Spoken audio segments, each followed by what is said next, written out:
So good afternoon, everybody. We're here for the quarter-final of this event 4 of the Supreme Pool Series. I'm joined by Greg Batten on commentary. Good afternoon, Greg. Good afternoon, Nick. How are you? Yeah, very good. We got Craig Marsh against Jimmy Croxton. Yeah, it should be a great match. Yeah, blockbuster, really. I mean, Marshy, a very familiar figure for anyone who watches pool. Plays, feature on the IPA, ex-world champion. Jimmy Croxton was a finalist in a previous event at Players Event 2, I think it was. Lost to Cowboys in the final, didn't he? He did, and Jimmy is one of these players that he's a bit of a worker at his game, and I think he's been practicing over the last few months, and it's clearly shown in his results. Yeah, he's been putting in some serious time on the table. Yeah. He's fairly local to the club, Yeah. and he's good mates with Gaz Potts, and I know that he's been getting some coaching and practicing with Gaz, and that's going to help your game a lot, isn't it? Definitely, yeah. No, he's doing really, really well. I think he's right up there in the rankings as well, isn't he? Sure, so propping up another quarterfinals, and Craig is. I've heard through the grapevine he hadn't had much sleep over the weekend, so maybe that'll prove telling in this match, as it's another long race, another best of 21. That's a loose one there from Jimmy to open the account, isn't it? It's hampered queuing. This is horrible now. Yeah, this is not where it wanted to be. He may even elect to play a safety. I don't know. Let's see what he does. Both attacking players, obviously, but he may look to just drop in here. Yeah, that's what he's going to play. A little safety. Try and touch into the yellow off the cushion. Yeah, so he's not leaving an easy chance for his opponent. It's good thinking. We got some great matches going on as well, haven't we? We do, don't we? And what a great showing from the Southwest this weekend, from the West Country. Yeah. Of course, we had Jez there in the last 16, and Shane Thompson is still there, and your good buddy and roommate Darren McVicker's playing Neil Rayburn. Clint Anson there is playing Steve Petty. He's 1-0, and Shane's going to be playing Craig Waddingham, just about to get underway. Neil Rayburn playing Darren McVicker.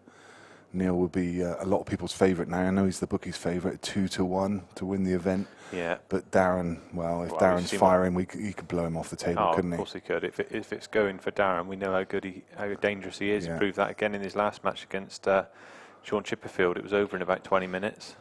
And in fact, I was in between watching Shane's match against Gareth Hibbert, and they played 8 frames, and Shane looked over to me and said, "What's the score?" And it was 7-all. So they played 15 frames, and it was just frightening standard by both players. Yeah, we noticed that there was after about 40 minutes, I think they played about 9 frames. I mean, it's crazy standard, isn't it? They're both so quick. I don't know who's quicker actually, but I kind of expected that, the electricity to be going up around the table at the static that they're creating as they're running around the table, those two. Yeah, that was a great match to watch. So here we are with Jimmy at the table. Are you kind of surprised he's not taking the one to middle now? Yeah, he obviously felt that he was going to wanted to leave it till last, but it's a very tough finish from here, isn't it? It really is. I mean, now he has to get back up table, and a long way up table as well, because that yellow on the left-hand side is a bit in no man's land. What's the plan here, Greg, do you think? I think he may go up the table if he doesn't land on, oh dear. Little flick that he didn't want. So he's forced into playing a double now to keep it going. Yeah. This is not easy at all. Not quite settling yet, is he? No. I say the pattern just seemed a little bit strange there. I'm not quite sure what his plan was to try and get at this ball that's on the bulk line. But it's going to be a double. Oh wow, he's under-hit it, and we can let them off first frame on the main table. Yeah, you can always throw you off a little bit after playing in the arena. Yeah, and I'm remembering that, you know, for both players, I think this is the first time they played on the arena over the I weekend. think so you're right, yeah. the table plays very differently as well, doesn't it, Greg? You've played on it before, Yeah. and it's No, it does. the lights over the table, they play a part in kind of warming the table, and it plays a little bit quicker. It does. We heard Chris Melling say yesterday that it's so reactive on this cloth, it's just unbelievable. Yeah. You know, even shots you're playing to try and play a little stun shot, and you're screwing it back 2 inches. Well, there's another case in point from Yeah. Craig. Look, Yeah. I don't think he's played there at all, but so slidey off the cushions. As you say, the lights change the dynamic, and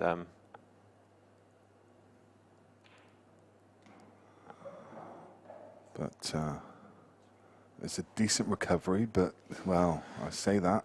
is he on the one in the middle? If he's not, he's in trouble. If he is, then it should be fairly straightforward. I'm not sure he is, because I think he'd have been down on it by now from that camera angle you Yeah, can he's see. clearly not. So he's going to have to play a double here, isn't he? Reverse, He's- a back double maybe? He Wow. may play he's going to go for this one instead, I think.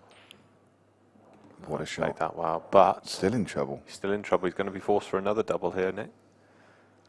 And the thing is, the trouble is with this double is that he's going to be running up into that red, isn't he? If he plays it as a reverse double, he could play it up into the top right corner. He needs a bit of luck either way. Yeah, He's gone for the safety.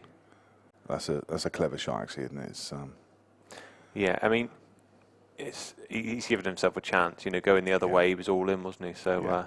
Jimmy needs to try and run for cover here and find it. And that's not a bad shot. that's decent.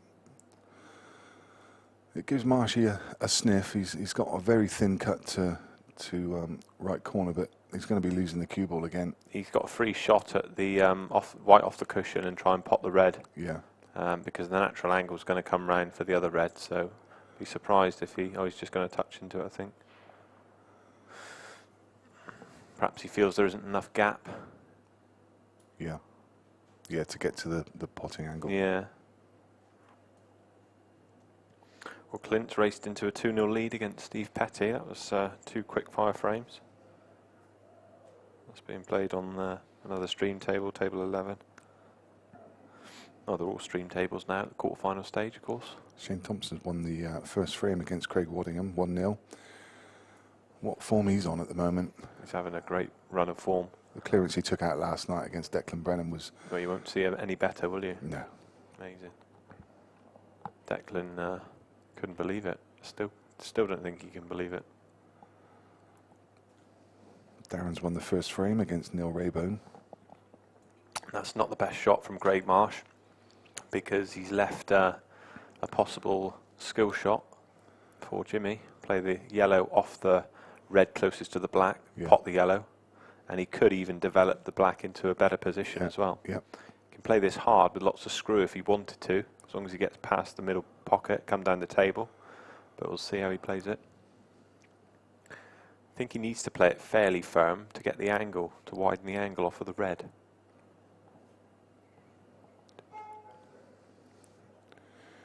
I mean, you yourself, Greg, you had a brutal draw this weekend, didn't you? Yeah, I managed to scrape through my first match against Scott, which was a really good win, and then fell apart a little bit from 6-all against Phil Harrison. I had chances in that match, and that dented my confidence a little bit. Managed to win a couple in the loser's side, and then lost to Adam Davis, which Yeah. is no disgrace. He played really well, but yeah, it's nearly there at the moment, but I'm on the wrong side of the results, unfortunately, but it will turn round, I'm sure. As he left the cue ball here, he might be okay, you know. Well, he's been a bit fortunate, because even if he'd have potted that, he had nothing on the black. Kind of He should be in trouble either way, though. should be in trouble, absolutely, yeah. Yeah. Tucking behind the red on the top rail now. Yeah. A little screw back in behind the other one, maybe. Yeah. Oh, he's come too far. He's come too far. He should have hidden it. The table's just catching him out a little bit, as you alluded to earlier. But no real attacking options here for Jimmy. If this was Chris Melling, I'd fancy him making this off of 2 rails. Yeah, exactly.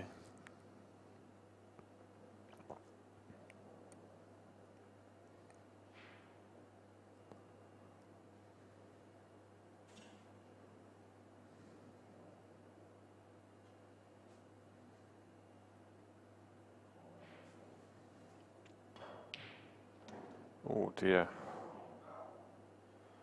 That wasn't in the plan. No.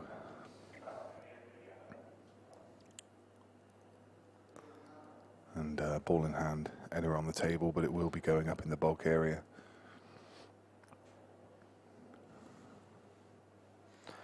Yeah, that's definitely all she wrote for this this frame. Bit of a scrappy frame, but it's Craig Marsh who is going to be the victor, and he takes first blood. And it's 1-0 to Craig Marsh. Clint Anson now 3-1 up against Steve Petty. Shane Thompson 2-0 against Craig Waddingham. Darren McVicker 2-0 against Neil Rayburn.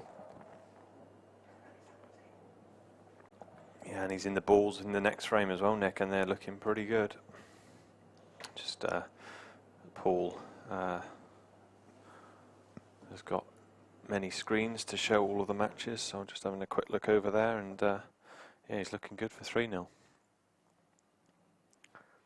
I fancied he needed a good start against Neil, and looks like he's got it. There we can see on the camera angle, look. Darren's just taking these last few yellows, and should be 3-0. And what a weekend he's having. He's fine. He's got his break sorted. That's what's been the difference, I think. He's been breaking phenomenally well and give yourself chances. So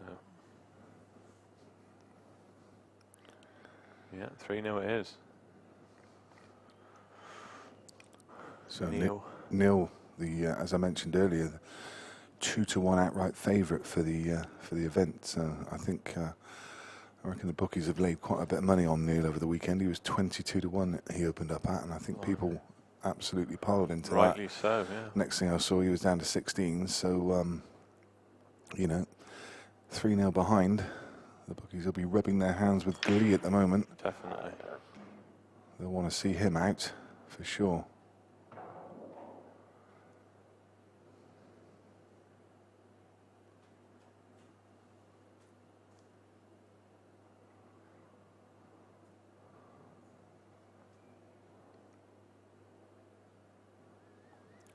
Decent break from Jimmy, and a fairly good split. He could make a case for either ball, but the red on the side rail is a bit of a problem, isn't it? Yeah. As you say, both ball sets have their issues. I think reds are a little bit trickier, as you say, with the red on the left-hand side. So he's electing to go yellows, and he's played a lovely shot there. Really, really well played. Controlled it well, and he's developed one of the awkward yellows. So yeah, now he's just got this one problem of the red. The yellow just above the red, yeah, just adjacent to the black. Yeah, he needs to pick the right route here.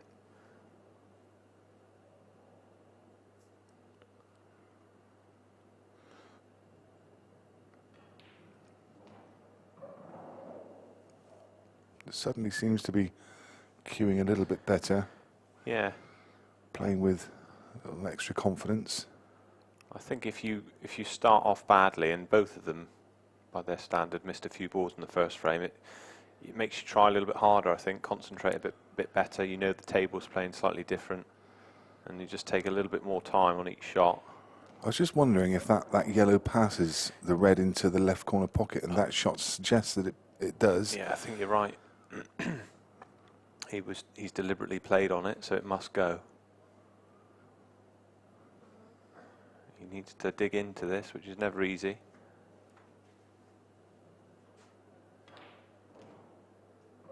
Oh, he's played that really well. That's a lovely shot, really well controlled.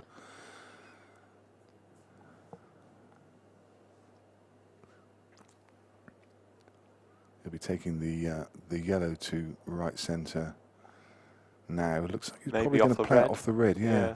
Yeah, just to clear that red away and make that other yellow, the path to the other yellow, a bit easier. It just clears the traffic And makes the route back to the black a lot easier, doesn't it? Yeah, it shows he's thinking well. It's Yeah. good thinking there. As you say, he's timing the ball so much better this frame. So without any silly errors, you would expect this to be one each.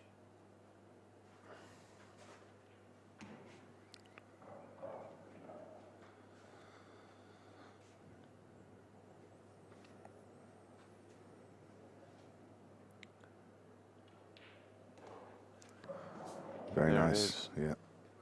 There's the other half on the right-hand side watching him, supporting him. She's been here all weekend. I think his boy's been here as well, so that's great to see. Yeah. Obviously nice that it's his local venue, and definitely a bit of an advantage playing in your own club, I think, and using it to his... Now we see Neil at the table. Back to the wall a little bit. Table just above you can see, I think that's Craig Waddingham. Yeah.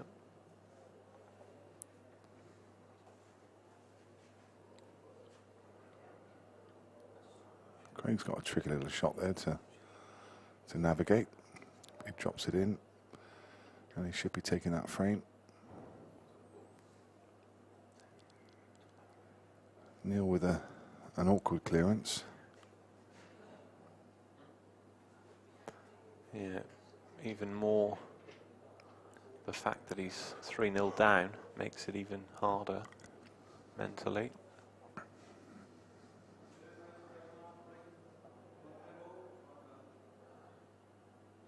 So back to the main arena match. Craig Marsh breaking off in the third frame. How well does he hit those? Lovely timing.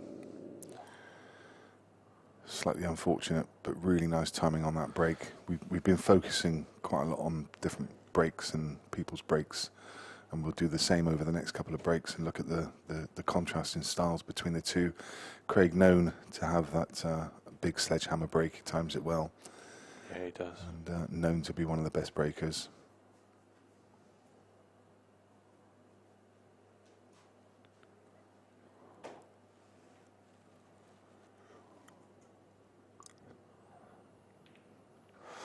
Nothing really he could do from that position apart from lay up. I wonder if Jimmy can see enough of this yellow to play it into the middle pocket though. Well, he's got straight down on it, so He's having a good look. if he can't, is he forced to play the plant long? If he can't see it to middle? Could play that shot, yeah. There's not too many options, is there? There's no safeties, so I think it goes to middle there. Delicate little shot. Yeah, it was delicate, and he's just caught the... He thought he could see enough of it, Yeah. but that could prove costly. Yeah. The way these are laid out, that should cost him the frame. Yeah. It's not an absolutely straightforward clearance.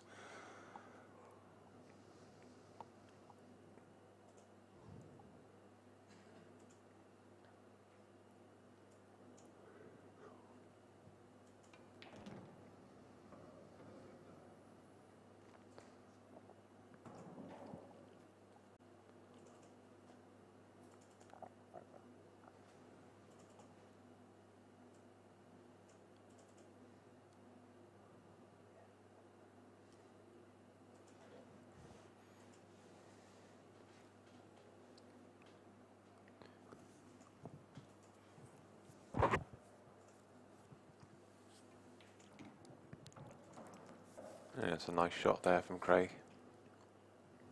Using the red to hold the white. And he's on the bottom yellow as we look at it on the table. There we see plenty of room. And the next yellow that he's looking at must clearly pass the black into the left-hand middle pocket. Yep. So if he gets good position here, as you say, Nick, it should be 2-1. Yeah. It looks tight. Yeah, I think it goes. I mean, it should now just be a series of Dot to dots. Yeah. The only thing he's got to make sure is that he gets whatever the last yellow he plays, he's got a route back for the black. Yeah. 'Cause Needs the right angle, doesn't he? yeah. He needs to be either, well, if he lands where he is now, or on that kind of line, he'd have a path back. If he lands to the left-hand side, he'd have a path back. But if he landed where the yellow is near the blue spot, he'd struggle because that red's going to be in the way. So Yeah, that's right. just needs a bit of care. And for that reason, he's going to take it now. Yeah. Understandably so. Yeah, it's the right way to go. Yeah. Just needs to draw the white back. Yeah, he can use. Oh, yeah, he was able to stun it. Stunned across. Good shot. I was going to say he could use the red as a target point, the one just above the black, and screw back to that. But he could stun across table, and he's left this dead straight. He looks pretty focused. It does.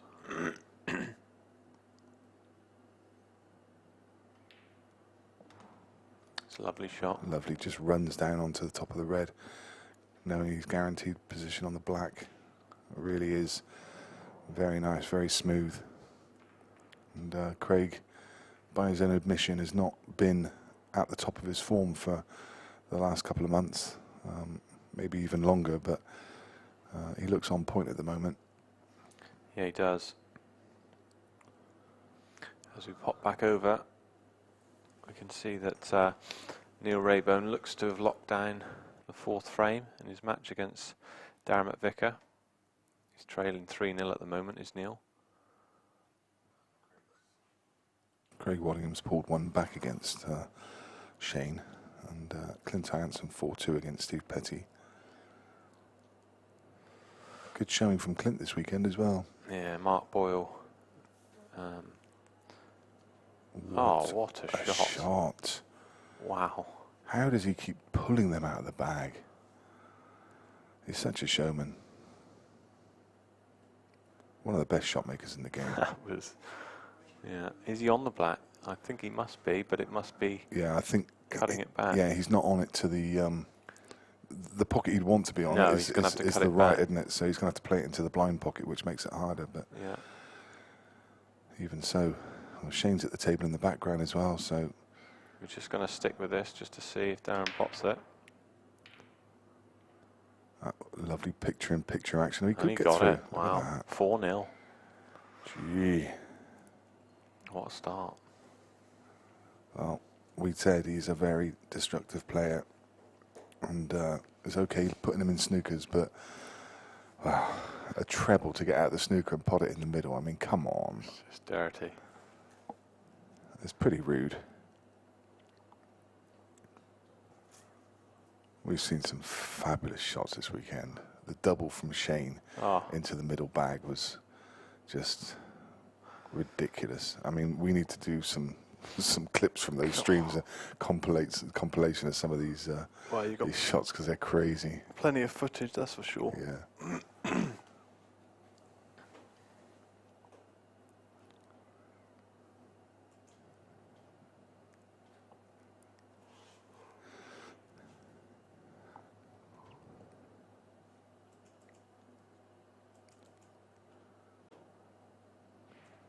Clint just gone 5-2 against Steve Petty. Shane Thompson finished that clearance, and he's 3-1 up against Craig Waddingham. Wow.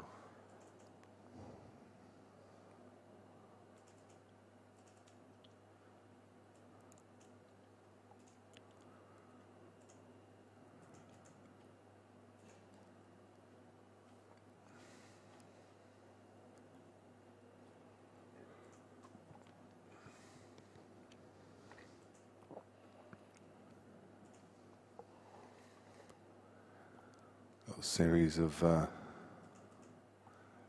containing shots by both players.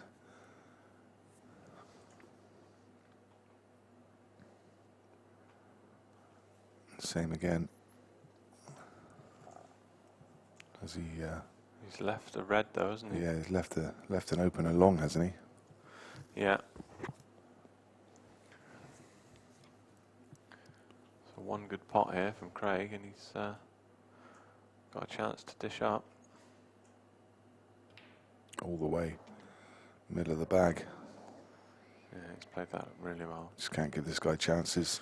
Jimmy won't be too happy with that shot that he played to leave Craig in.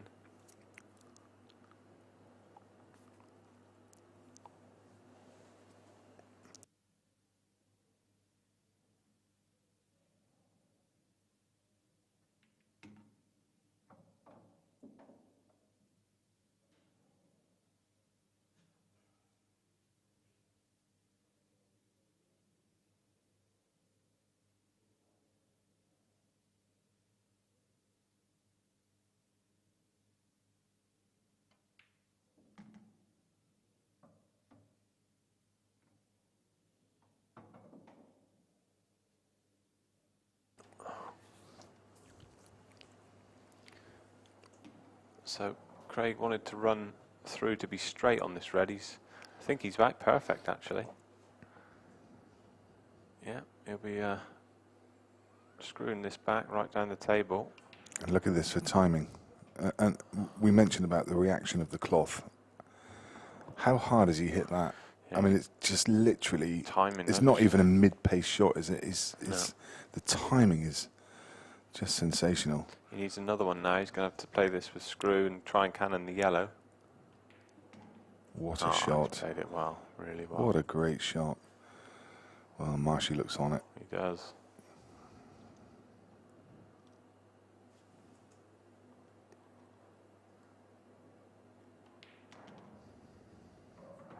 Just as I say that, he nudges in, but he's fine.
And you see Darren in again. And behind that, you see Shane in again. The two West Countrymen side by side. They are marching through these frames. Well, this would be some double. He's gonna have to hammer this to try and straighten it up, isn't he?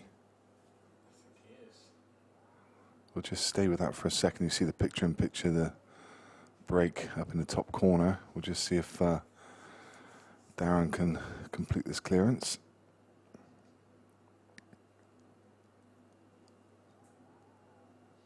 I don't think the double's on. I think he's going to have to... Oh, just a treble. Oh! Just the treble. That's the thing with Darren. He always has you on the edge of your How unlucky is that? seat. God, blimey. Anyway, back with the main arena. Yeah, and Craig broke massive again. Ooh, cue ball. Oh, wow. My goodness. How has gravity not taken hold of that? That looked in all the way. It looked like it dipped, almost dipped, and stayed out. Well, he's got to take advantage of that bit of run.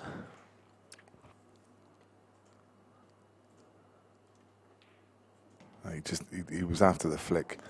He needed to flick the red on the way past. Yeah, Just try and flick that yellow away. He's not happy, is But he? you fancy, even at that pace, if he had flicked it, I don't think the yellow would have come far enough away.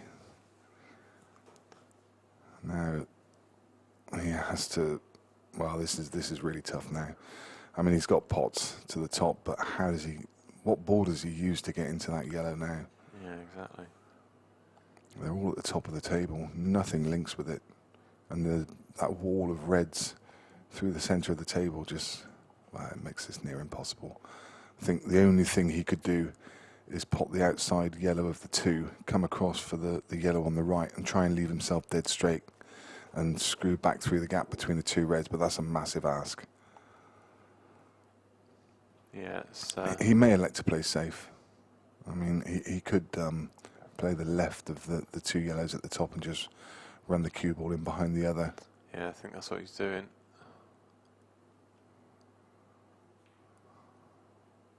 A nice shot. Yeah, that's fine. He felt it rolled off slightly, but it's absolutely fine. You can see, I mean, the one feature of this cloth, it does pick up the finger marks a bit, doesn't it? It's you can get them rolled in finger marks now and again.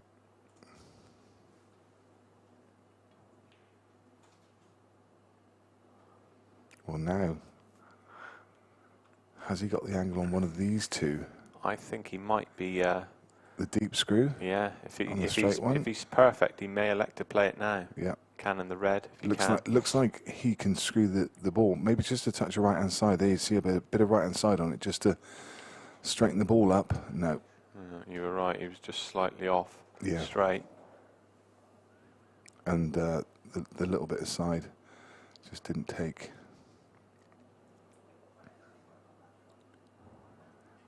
It's one of those shots with his cue parry you fancied him to get into. I think he's going to be punching it out and ducking for cover again. Look at this for a shot. Oh, He's nearly just played that it little up. flick. Yeah. But you know, it's pretty good. It isn't bad. Jimmy's under big pressure here. Yeah. If he's got enough to see the red closest to blue spot as we look at it to cut it in the middle, then great. But if not, he's in a bit of trouble. He's got a long red. Yeah. Cutting it back into the left-hand pocket. This is tough. Tough shot. Oh, he's played a safety instead. Yep. Yep. And I Put think that red in. he's played a great shot. He's played that well. Is there any way that Craig could try and flick off that that yellow, just graze the yellow on the way past and pop that red and leave the cue ball at the top of the table? Possibly, yeah. Probably a bit too tough, that, isn't it? Yeah, but I'm not sure what else he's got on. No. And unless He could play off the yellow Yeah. to try and pot the red. yeah, But could he play yellow off the other yellow, the one nearest the top rail? Would that go if he hits it like half ball? It's probably not going to go, is it? It's a bit too close to the cushion. It's not quite on. We'll see. I think he went for your shot. Yeah, I think he did. Yeah. With a bit of safety in mind, and it could have been worse. You would think. Yes, absolutely. Yeah, hampered cueing. And all Jimmy really can do is just play across the face of that red and push it over the pocket, but that's not any benefit. Having a pocket covered in these rules just doesn't benefit you at all. No, so, it doesn't. especially with those two yellows there, because he can just graze off one and get in behind the other. Yeah. So he's going to have to come up with a plan here. He can get to the back of the cue ball through the gap of the two balls, but it is still slightly hampered. And this is tough. That was a really, really tough pot, and he's lost the cue ball. And that should be another one gone south. That's the worst thing he could have happened. His only saving grace is that the black's in an awkward position, and of course, yeah, no free shots or anything. So Craig's only got the one shot. Ball in hand anywhere on the table.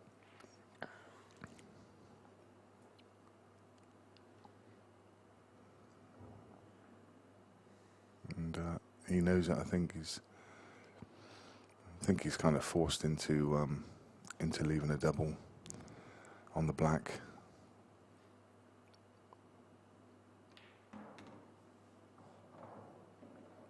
It's a nice shot.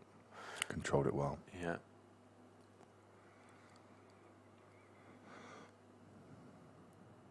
I think he's just going to take his medicine and come down for a double on the black. It's definitely the percentage way to play it, isn't it? He's looking at the line now. Yeah. And to be fair to Craig, he hasn't really tried anything expansive. When he's been in trouble, he's run for cover. He's playing with a very level head today. Yeah. It's gone a bit too far. Yeah, he's possibly going to have to play it a bit firmer now. Yeah, he's going to have to punch to straighten that up. That's why he's digging down a Makes it little bit. harder on these skiddies. Yeah, double kissed. That was the problem, wasn't it? Yeah. And it's things like that that can just turn matches. You know, that should have been perhaps 4-1, and Yeah. Jimmy will be very relieved coming back to the table now with a chance to draw back to 3-2. Yeah.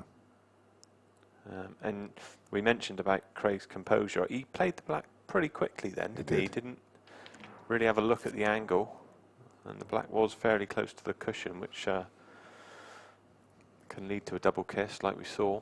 Jimmy develops his bad ball, and it should be elementary stuff now.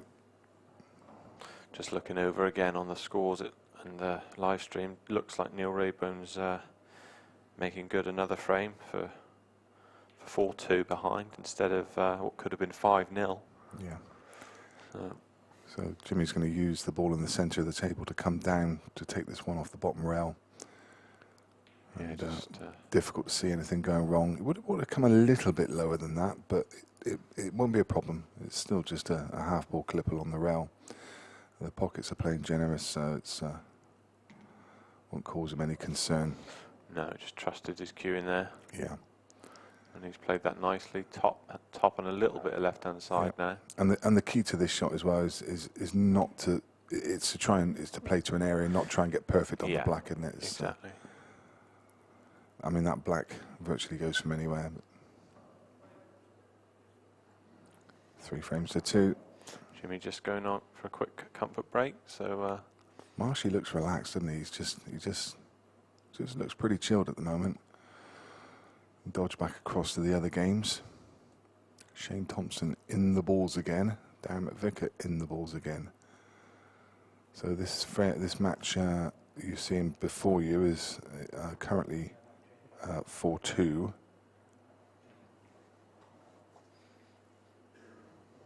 In favour of Darren.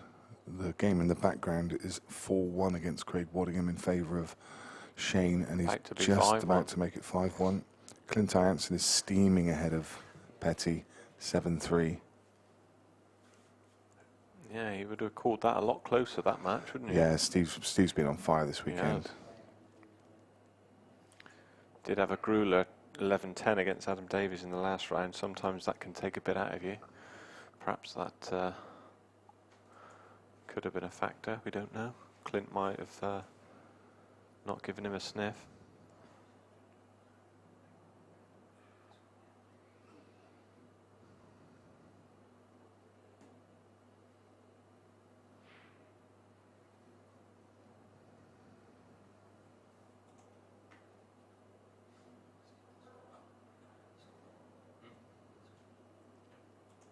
There we see Steve's pulled one back.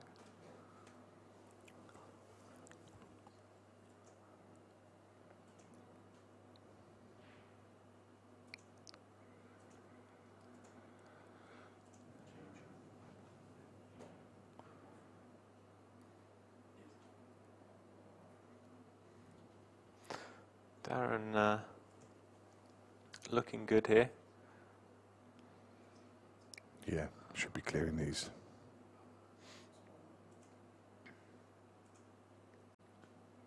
Craig's just missed another ball. Oh no, he hasn't. Sorry, I apologise. Spotted that.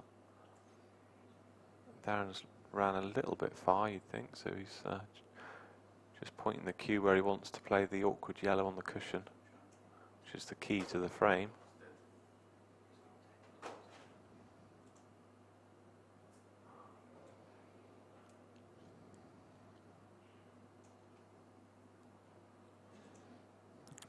He's got that really unusual style when he cues the ball, isn't he? Really jabby kind of style as he addresses he feathers it so quickly. He does. It looks like he's going to slap everything. And look at that really quick feather.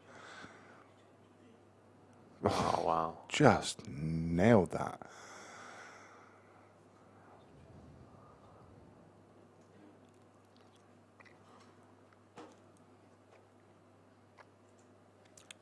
You're not missing any action on the main arena table, guys. There's a quick bathroom break. I think Craig's just popped out of the arena as well, so both players just having a comfort break.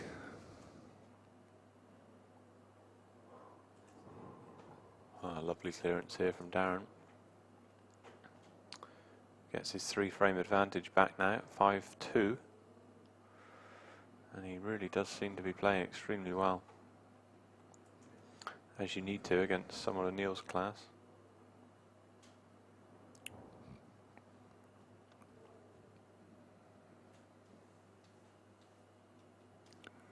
And again, just a mention to all of our sponsors, to Central Vehicle Leasing, and to PPV Guru, to Supreme Pool Tables in Aramis and Strachan, who have all contributed to making this series possible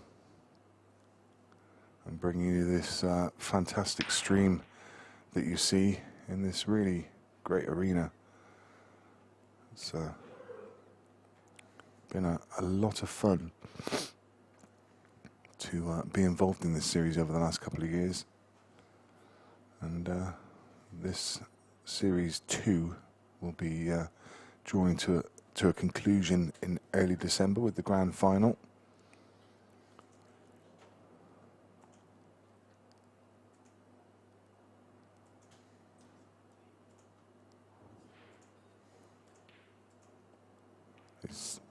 Thought he'd missed that one.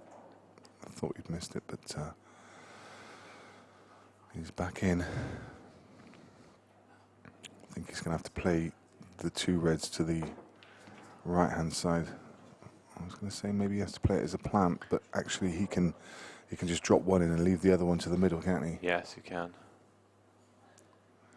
Thought he might have to play it as an awkward plant, just try and make sure he play got off that the second yellow. one. Oh, play it off the yellow, Yeah. even better. Yeah. Yeah. He's a very quick thinker when it comes to the pool. He sees the routes very easily. Yeah, very much.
And this simple black, Yeah. a 2-frame lead. Nicely done there from Craig. Oh, it's 4-2.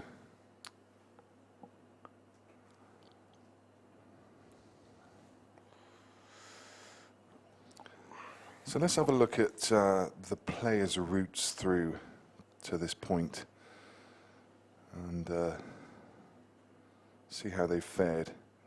So from Craig Marsh's perspective, in fact I was talking to him first thing this morning because he crashed in my hotel room last night, and he was saying that he hasn't been practicing, he's been working, he's not had a chance to practice.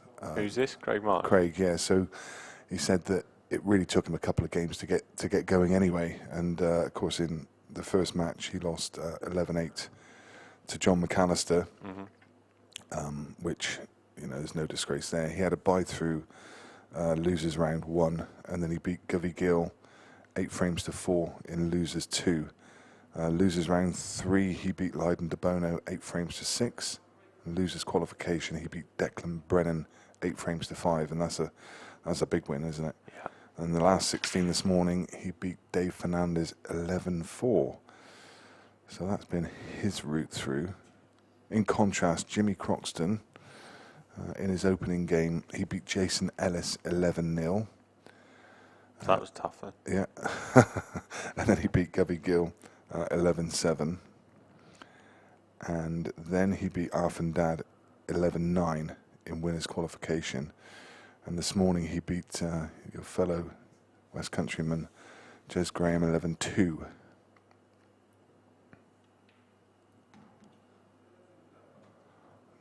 come across as far as he'd have liked. No, he would have wanted another 2 or 3 inches there, but asking for the ball to be clean, so maybe felt he got a little contact. yeah, I didn't It's see more him. likely to be the bounce off the cushion, I would have thought, than a poor contact, but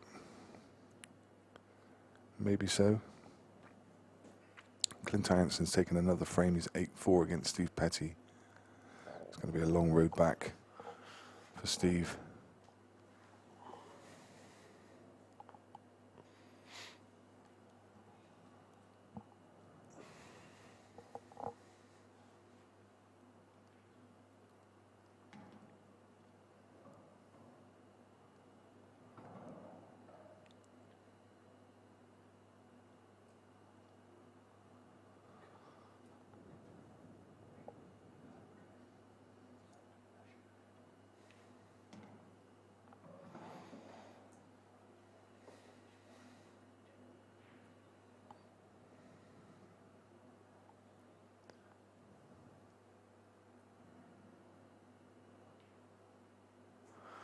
Jimmy just needs to keep control of the white here, and he should be safe for 4-3.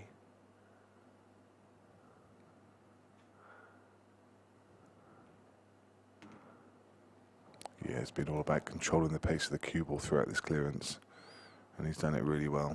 He's landed very nicely here, just bounced off the bottom rail, back up between black and yellow, and now just stun this in, cue ball across towards the right hand side rail for the black in the middle. Yeah, and we may have time to pop over to the main arena again, because Neil Robone is on a finish against Dermot Vicker, and he's got a very tough black. There we go. That's 5 frames to 2. And this is Neil Rayburn. There's the black you can see. So he had some similar to this in his earlier match, and he cues these really well. I don't want to put the commentator's curse on him, but there you go. Great cueing. Did cue that nicely. So that's another one back for Neil. That's 5-3 to Darren now. And Shane Thompson 6-2 up, but Craig wanting him at the table. Shane has been getting a really good start in all of his matches so far this weekend. Yeah. He's been really playing well. Has been for some time now. And if you let him get away, he's a hard player to peg back, isn't he? Well, he breaks so well, and he doesn't miss anything really. So you're always going to struggle to get chances.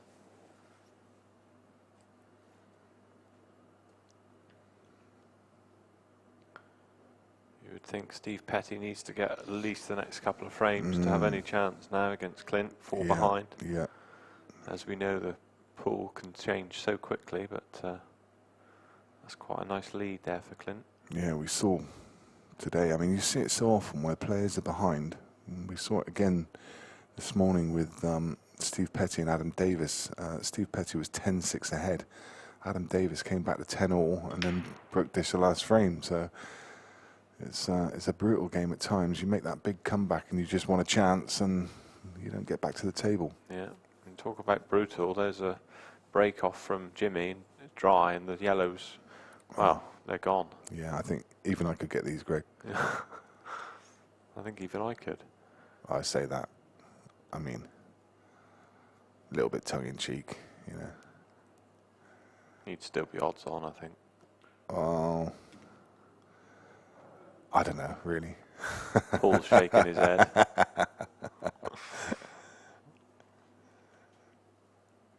So his only really tricky ball, and it's not really tricky, is the yellow that's just above and just to the left of the red down in this bottom right quadrant.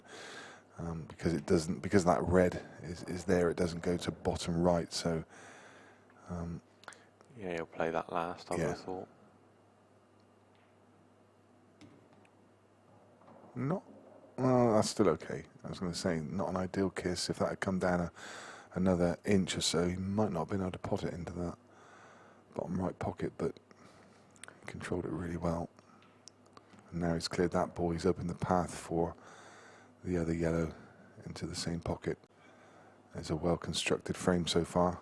He's still not where he wanted to be, though. A little bit low, isn't he? But he should just be able to stun through the gap between the two balls. Just a soft stun shot. Oh dear, see, that's cost him. Wow. That's an incredible miss, really. And that's the problem with what was an absolute gimme finish for someone of Craig's standard. Yep. You have to still concentrate on every single ball and Yep. give it the respect it deserves, Yep. because that can happen. And he just finished low, and that's all that was. He finished low, and he was just trying to almost probably nick a little bit of the bag just to soft screw through. He didn't want to finish too high. But in actual fact, I mean, he had a massive margin of error. He could have dug down into that a bit more and finished above the blue spot and still been on these two yellows, been on both of them. So Yeah. it's a bit of an unforgivable miss there. This is the key to the frame coming up here, and Jimmy plays it well, just bumps that the top red out, and now all these balls are potable. And Neil Robone has taken another frame. He's now 5-4 behind against Darren. So he's a fighter, isn't he? Amazing what can happen from what could have been 5-0. Yeah. So the bookies will be crying again. Yeah. Well, the thing is, with Rollbone, you can afford to give him a sniff, because he will take full advantage. He will He's punish such a good you. player, and he does once he gets on a roll.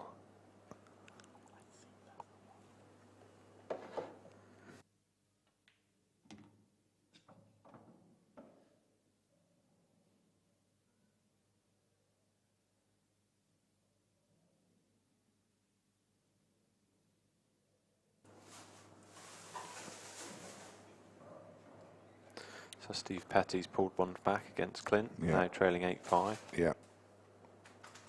Craig Waddingham's pulled one back as well, trailing 6 frames to 3 down against Shane Thompson. I mean, from Petty's perspective, all he can do is he needs to win kind of 3-1, 3-1. Yeah, if he was playing sets, he'd need to win 3-1, 3-1. Exactly. Yeah. Yeah. So I mean, if you break it down into that context, it's doable. Yeah. But you're relying on mistakes from your opponent. You need dry breaks to come your way from your opponent. If you were playing race to 3 sets, then it's not beyond the wit of man to beat him 3-1, 3-1. No. So what's Jimmy done here? Yeah, this is incredible. It really is. I mean, Craig missing an unmissable finish, and now Jimmy's in all kinds of trouble. He's going to have to double it. He tried a Shane Thompson-esque shot, trying to double it into the middle.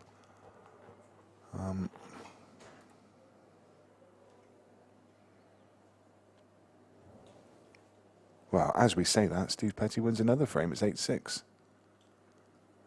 2 in a row. I mean, the complexion of the game, if he wins the next 8-7, it's a whole different complexion. And well, if he gets the next frame, Clint's suddenly back under pressure. Yeah, yeah. And we've seen that in the match with Darren and Rollbone. He's pulled one back to 5-4, so the match is on again, from 5-0. And Craig Waddingham's fighting back as well. That's now 6 frames to 3, so...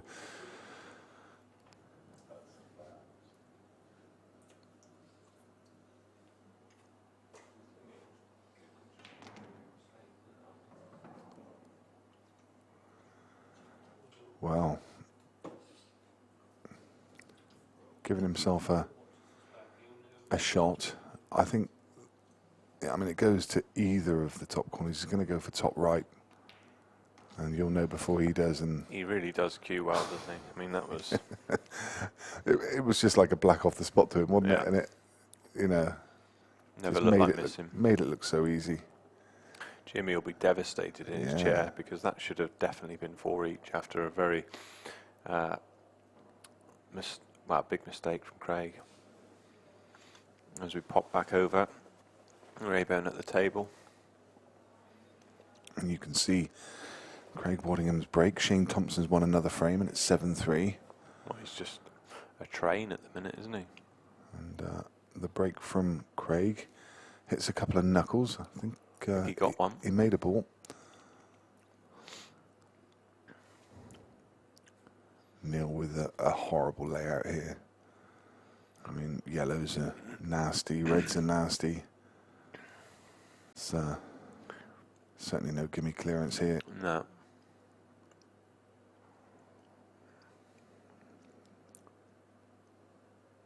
looking at moving one of the bad balls.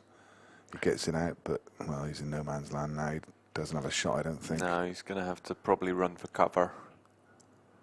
Unless the red nearest the yellow past the middle of the table goes past, he might go for it, but as you say, it doesn't look good at all. He's ducking for cover here.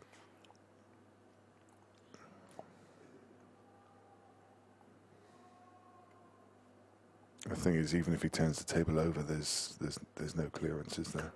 Well, yeah. We never know with Darren. This is Darren. Vicar. Yeah.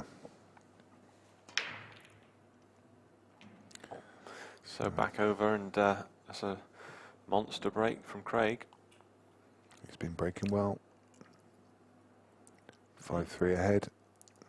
There is problems with this clearance, though. He's just checking to see whether the red closest to the yellow at the bottom right hand side goes into the middle.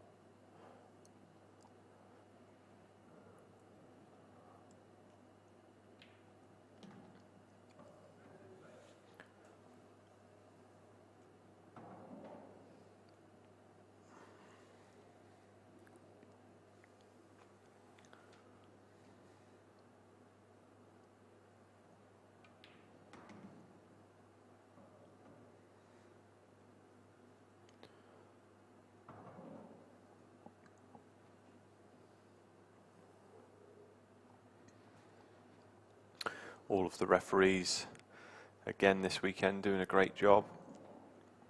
Yeah, Jay Gregory refereeing this game. He's part of the Welsh Constabulary, and you can see he's plodding around the table. Looks like a cheerful policeman, doesn't he? Arms behind his back, and he's like, you know. Of course, we got. I just feel like he's going to arrest you if you miss a ball and play a bad shot. There he is. Look, we got eagle eye. The Southwest contingent, Samuel Sprackman, who's come up from his Yeovil way, isn't he? Yeah. He does a great job as well. Sam lives just a few hundred yards from me, actually.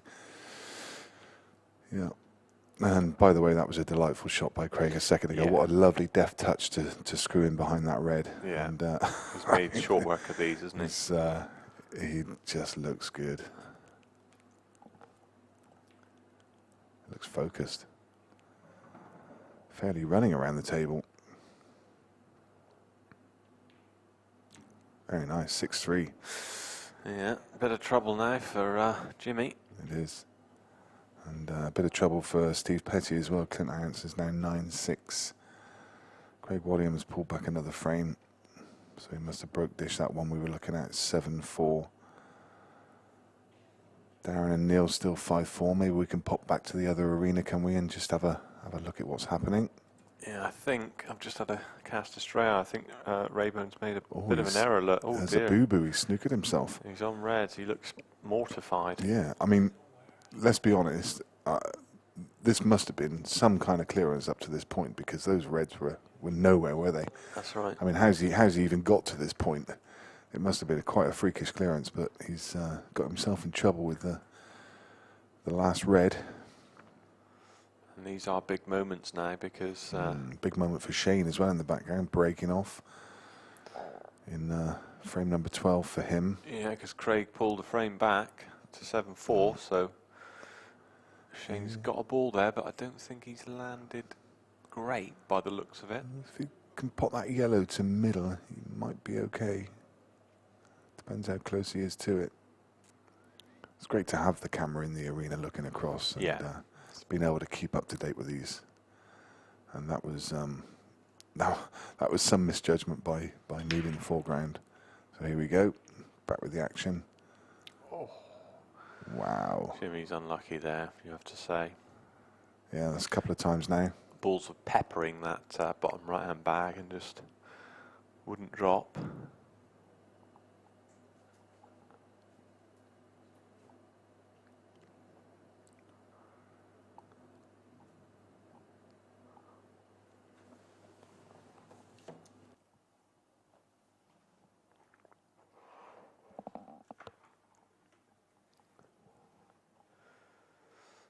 So Craig will more than likely go for reds here, you would think.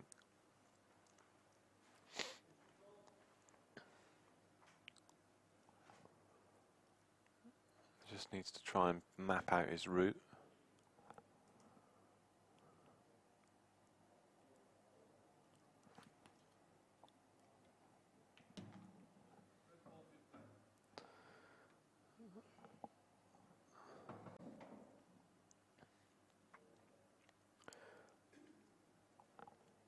Not the easiest of finishes for Craig,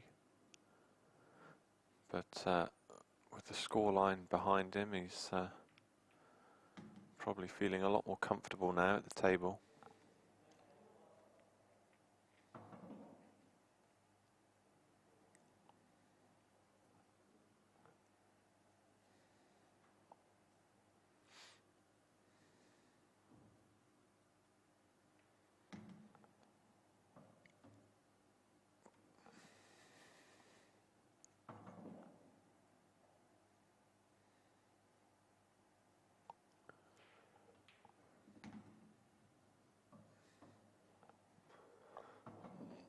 Nice shot. Just needs to drop down now onto the red with the closest to the two yellows together.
Yeah, nicely done there from Craig, and so he's pulling clear a little bit now of Jimmy, bit of daylight between them. 7-4 to Craig Marsh.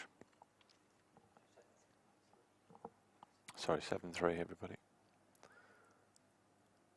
So we'll just try and pop over to the arena if we can. Here we go. So Neil Rayburn in a snooker. He wants to hit red if he can, and he's made a great job of that. Very good shot. Craig Waddingham there in the background on yellows. Bit of work to do.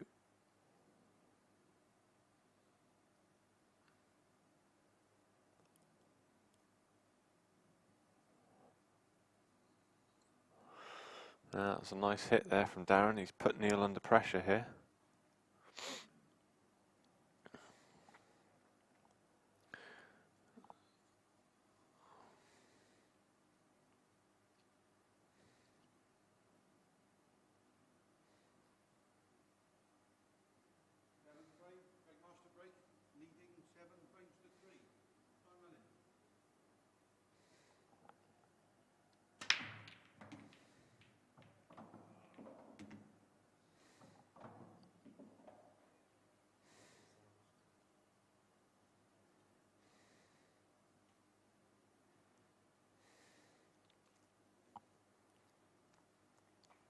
Just going to stick with this in the arena for a moment. We'll join the match arena shortly. Just going to see what Neil plays here.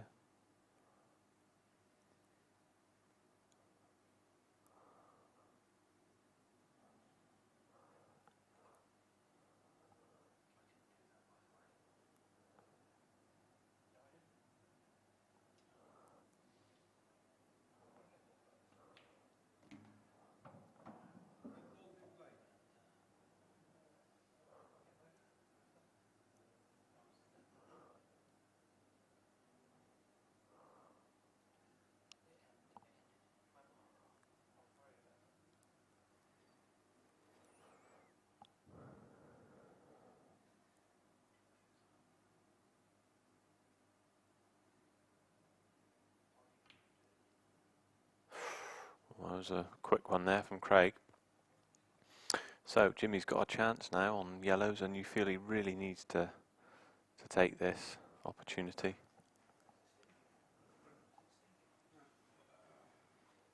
Can't afford to drop another frame behind, you would feel.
Jimmy just asking the ref to take the shark rack off the table.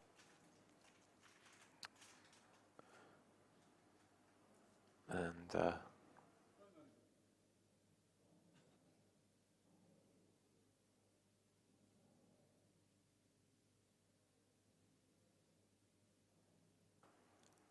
here we go then. Needs a nice cannon, you would feel, or...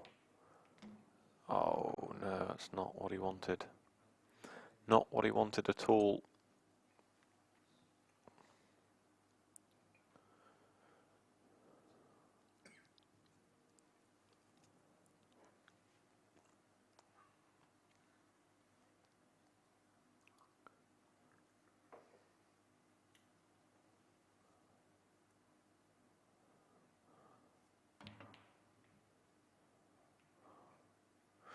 Bit of frustration there from Jimmy, and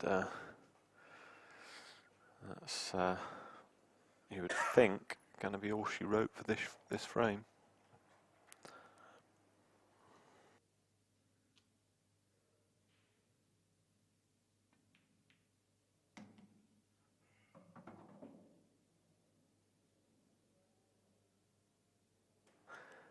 Yeah, as the express train Craig Marsh rolls on, and looks set to take an 8-3 lead. Shane Thompson's taken another frame against Craig Waddingham, is now 8-4 up. So he's marching on to the winner's line as well.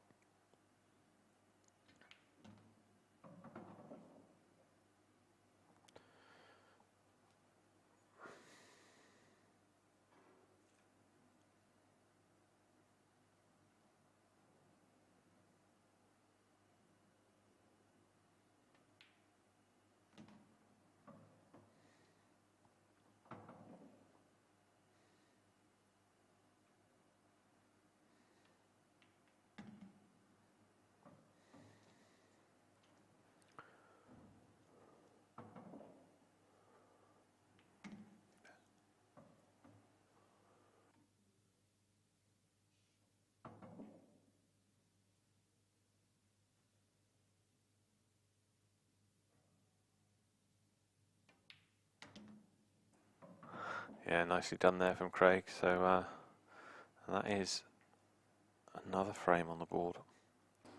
For somebody who's really been struggling for form recently, I mean, we've seen him in the Premier League and he's just not been on his usual game. He's finding something here. Of course, he's back in action in that Premier League tomorrow night. They're on their way down to Nottingham. Yeah. And he's going to be in action. He's got 2 matches tomorrow evening.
Not happening, is it?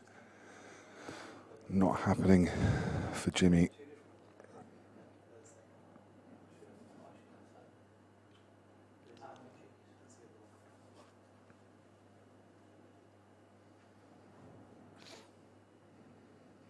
Were those ours?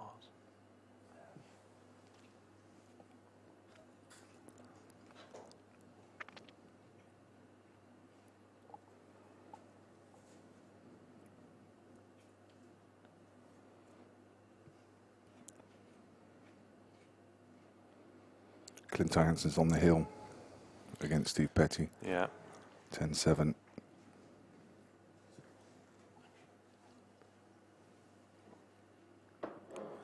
You've got to say, in that game between Neil and Darren, you're probably going to suggest that having been 4-0 up and Neil battled back to 5-0, he's going to be a favourite now, isn't he? Yeah, I would think so. But as we know, anything can happen, and Yeah. it normally does. So.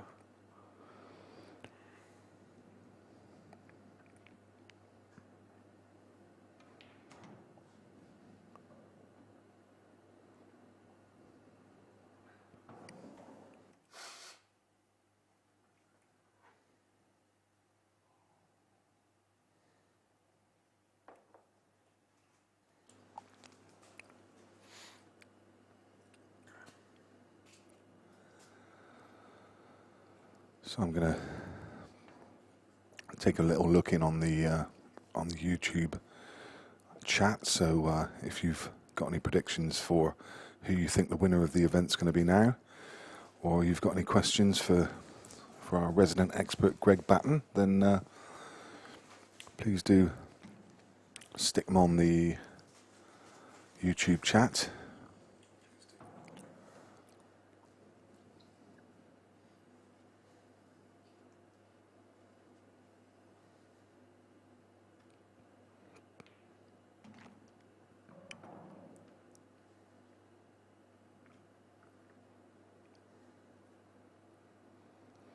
Yeah, one were asking if there were any jumps allowed in these rules. These are essentially a hybrid of what you see in China and America,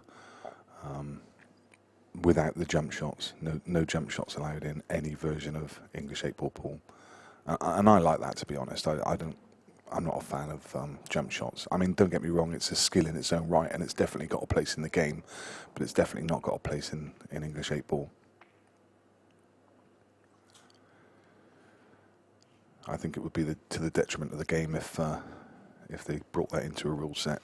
Yeah, definitely.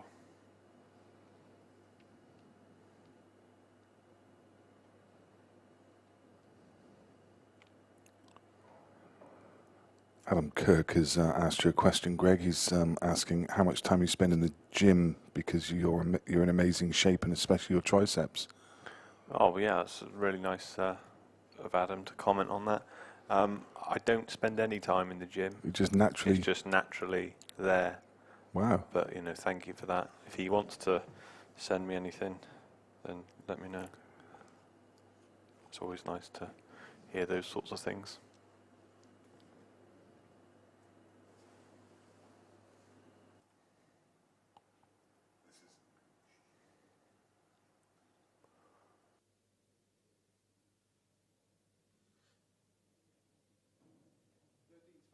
Marsh to break, leading 9 frames to 3. Time running.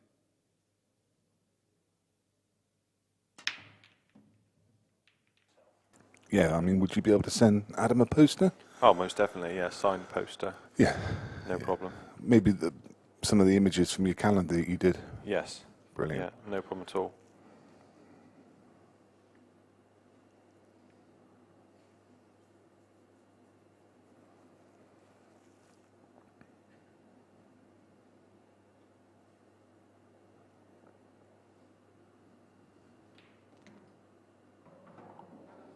So, good afternoon and welcome to everybody that's watching. We're watching the quarter-final of the Supreme Pool Series Event 4, the Central Vehicle Leasing UK Challenge. There's a mouthful. I think he does that just to try and catch me out. Yeah. It's all right when I can read it off the screen, but when I got to remember it ad hoc in the interviews and stuff, a challenge.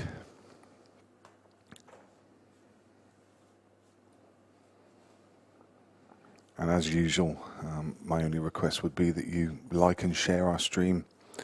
And if you're on YouTube, subscribe to the channel and press the notification bell. It's just a general admin. It's the only things we ask from you, really. Just to get the stream out across social media. It's Sunday afternoon, mid-afternoon. Hopefully you've enjoyed your Sunday roast and you're relaxing with us watching the Supreme Pool Series.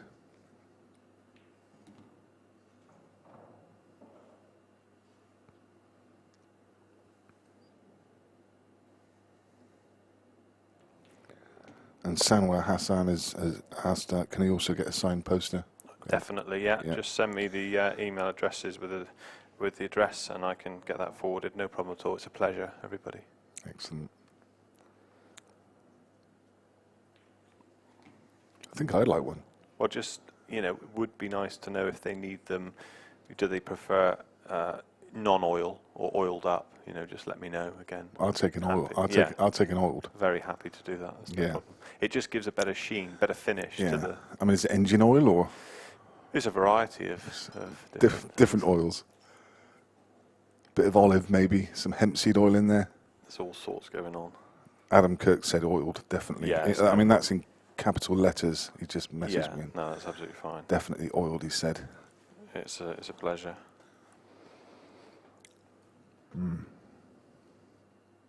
Do you do any with axle grease? I do, actually.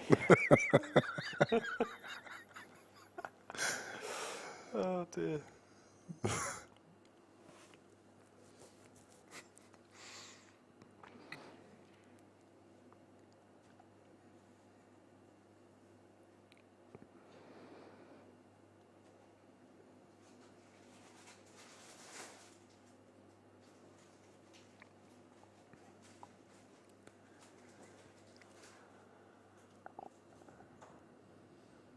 We've been so good, Greg. We have. Today we have been good. We've been sensible today. Yeah, there's been no laughing, and then you've just dropped the tone a little bit. Well, I didn't. I mean, well, yeah, you can't blame them, obviously. No. They've seen me on the stream, you know. Yeah. Understandable. Yeah. But no, back to it now. Tricky's asking for a pair of signed boxers. Who? Tricky164. I need verification on who that is. Yeah. But anything's possible. Yeah. That's all I'll say. We're not going to write it off. No. Okay. All right, there we go, guys. And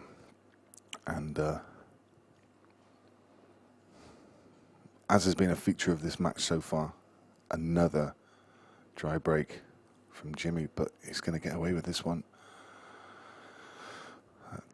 That was a difficult shot, in fairness, to play the red off the cushion, to try and plant that into the middle, but you expected him to get it. It was a fairly big pocket with the yellow being there as well. Yeah. And this has just opened up the frame for Jimmy. This is very swiftly going to be 9-5. Pepsi asking who Darren's playing. He's currently playing Neil Raybone. He is. And I think, I'm not sure what the score is on that one.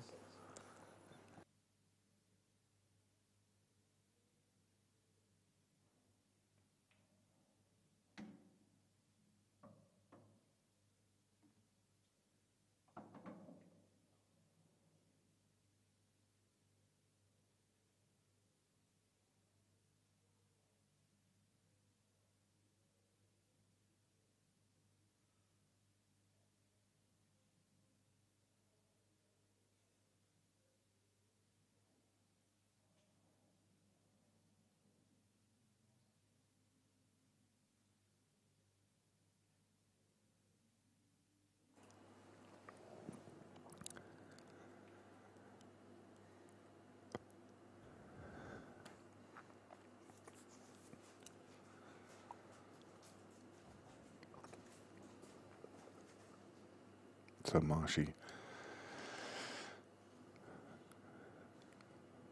He's on yellows.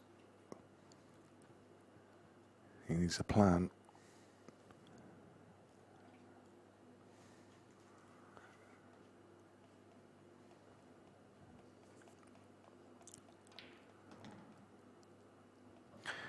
running away with this match, I'm afraid. I like this shot. Yeah, I deliberately like this played. shot a lot. Plating off the reds. Yeah, open the awkward one. There, he's looking at it. You got it. Lovely.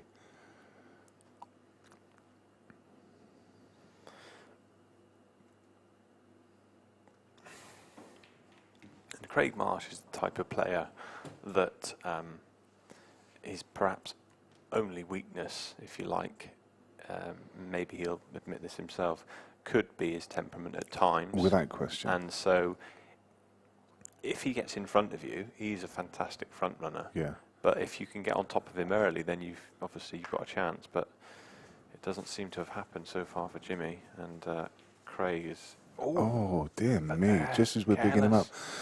Now, I had this same conversation a couple of days ago, talking about Marshy's temperament, and I think the thing is with Marshy, he's always got such high expectations of himself. Yeah. And he puts the pressure on himself. So when it goes wrong, he gets frustrated, he gets angry with himself. But this weekend, he doesn't seem to have too much in the way of expectations. No. So I think relaxed. he's more relaxed for it. Yeah. That was a fairly poor shot there from Jimmy. He's tried to play the loss of turn shot just to pop the yellow in the middle. Well, planted the yellow, and he's looking to come and hide down behind the red. Do you think Craig can cut the yellow that's in open play back? Quite possibly, yeah. I mean, it's obviously thin. If and not, the cue ball's going to be running. it may go off the yellow that he's lining That's up there. what he's looking at, yeah. Yeah. This would be a good shot. This is the key to the frame here. This is win or lose. Yeah, What lovely a shot. shot. He's going to nudge that. Oh, he's landed okay, I think. Oh, maybe not. Can he get through the gap between the yellow and black? Would be the only question. And this is a great shot. Yeah. So well worked out. He knew the cue ball was going to be running anyway. He couldn't do much about that. But can he get through that gap between yellow and black? No, he can't. But he can get down to the one along the bottom rail. Nice pot, nice recovery. Needs another good one here. He's got a wry smile on his face. I think he can get through to pot the one past the black into bottom right, and it does pass, but what do you do with the last ball? You've got to try and somehow get above that black and red to find the potting angle of the one down to the left, and I'm not sure that's there, is it? He may be able to come back across the table and cannon the black. That's what he's gone for. So, no. And you're right, he was trying to cannon the black there, wasn't he? If you cannon the red, it was always going to be a problem. And, well, what does he do here? It's going to be a lash. Yeah, hit and hope. Oh, it was in. Had the white not gone in the way, that was in. It was in. Or he wouldn't have been on the black there. Look what he's left. Has he? Oh, he has left it, yeah. I was going to say, I thought he'd just hidden the cue ball behind the red there and got really lucky. But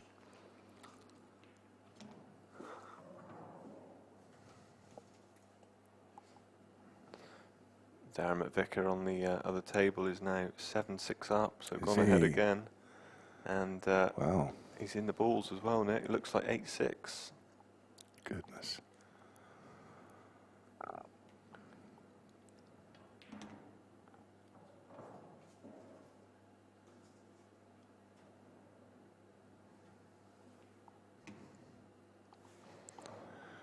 Wombra asking, what's the size of the pockets? I've never actually measured them on a Supreme winner. No idea.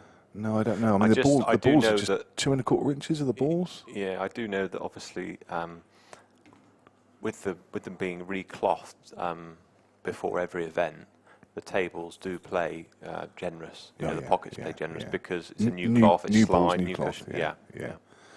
Yeah, we've seen them play generous over the weekend, but I do keep meaning, because I know there's a constant battle going on social media that people honestly believe that this table's different. It's a different template. It's bigger pockets than a standard Supreme winner. And what I need to do before I leave this club is go out and measure it with my phone or something. Put my phone in the pocket and then go and do it down my local pub, which won't take a ball down the rail, because they're old cushions, old cloths, and all the rest of it. And I absolutely understand what people are saying, that you need to level the game in some way to maybe try and make the pockets tighter, because it can be a bit too generous for the players. And there's balls that shouldn't be going in that are dropping. But equally, you want to give the players the best of equipment as well. So it's a difficult argument, isn't it? It's you know, where do you draw the line? If you have a 3-month-old cloth on the table, the players will be up in art. Well, in fact, there was one event last year where Supreme, where Strachan, I don't believe they could change the cloth for whatever reason, supply issues or whatever, and they weren't changed. And a lot of the players were up in arms about it because there was a cloth that was like 6 weeks old from the previous event. Yeah, so you know, it's a difficult one, and it's a conversation that goes on and on. But I am determined to go and measure these pockets and measure them up my local club and my local pub and just show people that this is an identical template of any other Supreme winner table. That would be good. Yeah.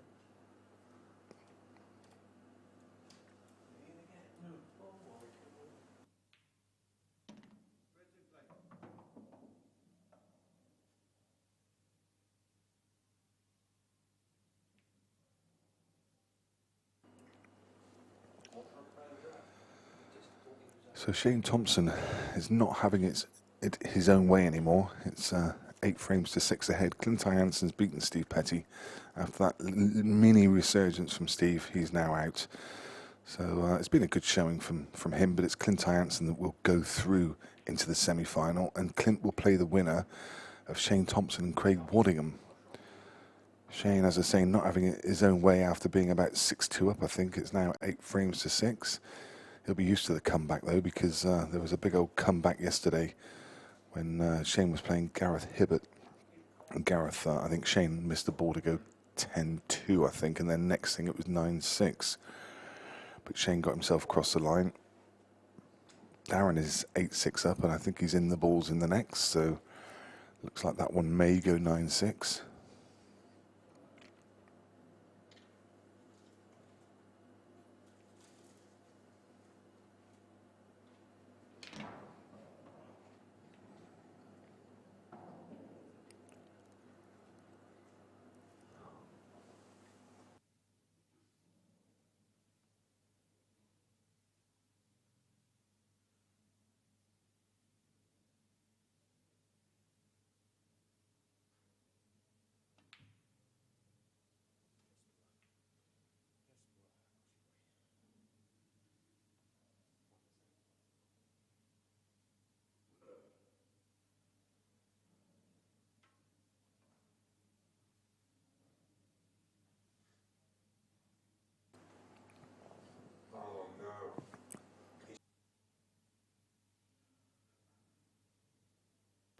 So, Jimmy with oh dear me, these little flicks and kisses, you see him raising his palms to the sky in frustration.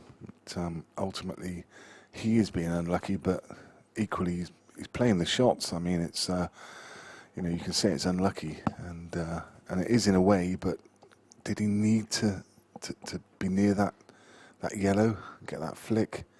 It's a great recovery, by the way. Yeah, he's still got his work cut out. The red will pass into left centre, but then what does he do with? I think he might have an angle on this red into the middle to be able to knock it out, potentially. Really? Well, maybe not. No, I think it's a bit straight. I think he's leaving the double. Yeah. Well, he's perfect on it. Yes. Yeah. Fully expect him to get this one. Doubles like that at this level are like balls over the pocket. Yeah, bread and butter, aren't they? Yeah. These players.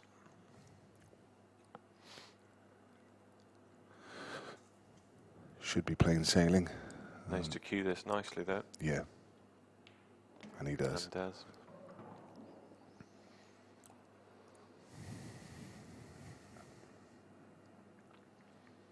And 9-6, you know, still within touching distance. 9-6 definitely is. I always say you just need to keep them off the hill. Yeah. Ooh, a little wobble. Just hit that far knuckle. Just cleaning the white ball. Maybe felt he got a tiny little kick, which sent the cue ball high. So back into the arena, Neil Raybone. Darren missed a tricky black to go 8-6 ahead to give Neil this chance. Yeah. And Neil's not going to miss from here. You wouldn't think so. So that's going to be back within 1 frame, 8-7. Yeah. That one really is in the balance still. Darren playing superbly well though. Shane Thompson at the table in the background. And he's 9-6 up against Craig Waddingham. Shane, of course, is on the eve of a big money match. We're flying over to Dublin next Friday. Myself and him going out from Dublin, from Bristol Airport to Dublin on Friday evening. And he's got the big money match against Carl O'Donoghue on Saturday afternoon. That should be a great game. Yeah. And what's the handicap on that? It's -5 to 30. So that could be a long old day. Wow. Both pretty quick players, to be fair, but Yeah. -5 to 30 is a slog, isn't it? You know, for Carl, he's got to win 35 frames of pool. Shane 30. Shane 30, and you know Shane's he's been a machine this weekend, so He's bringing this form into the match, then he's got to feel pretty confident. yeah. Neil Raybone did get that finish, as we saw, so he's pulled one back to trail 8-7 against Darren McVicker.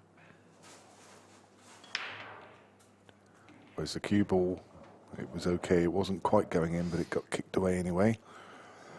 And that's a really nice break from Jimmy. So this to go 9-7. It's putting the pressure of, he's telling Craig, you know, he's still there, he's still involved, he's not gone away. What you have to do.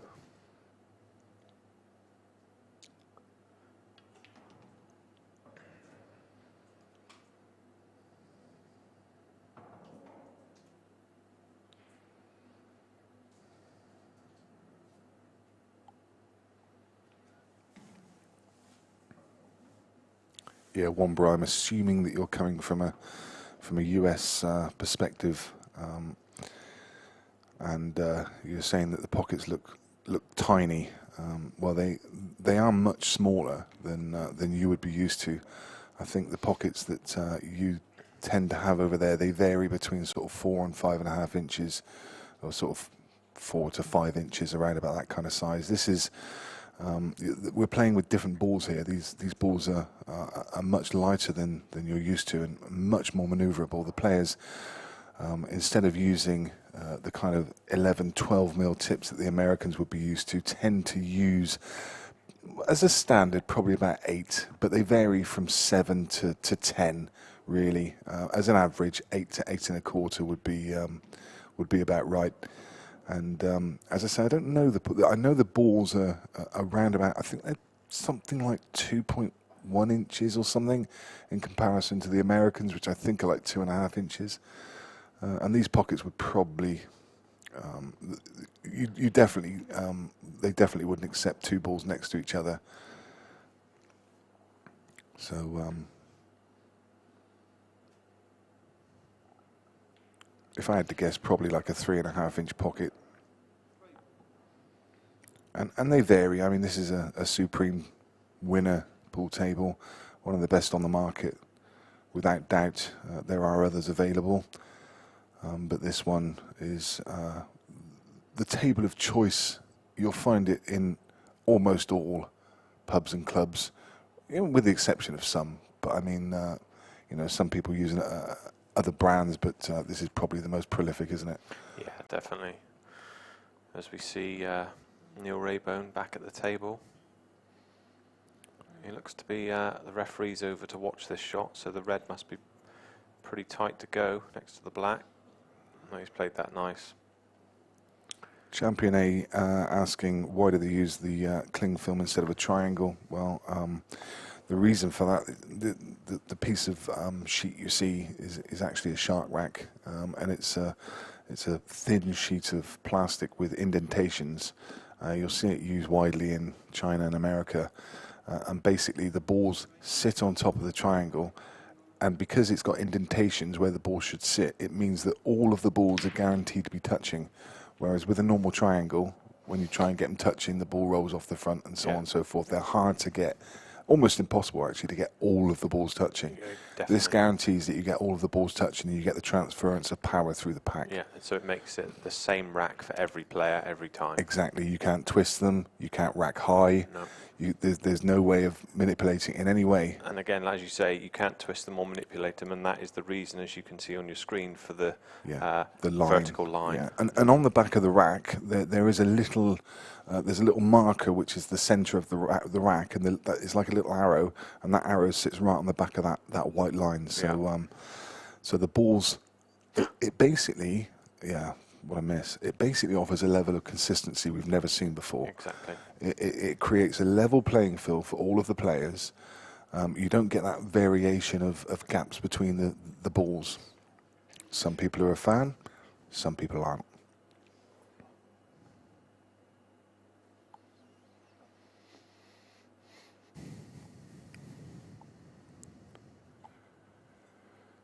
Shark Rack is a sponsor of the Supreme Pool Series, and they are available to purchase on eBay at a cost of around $9.99.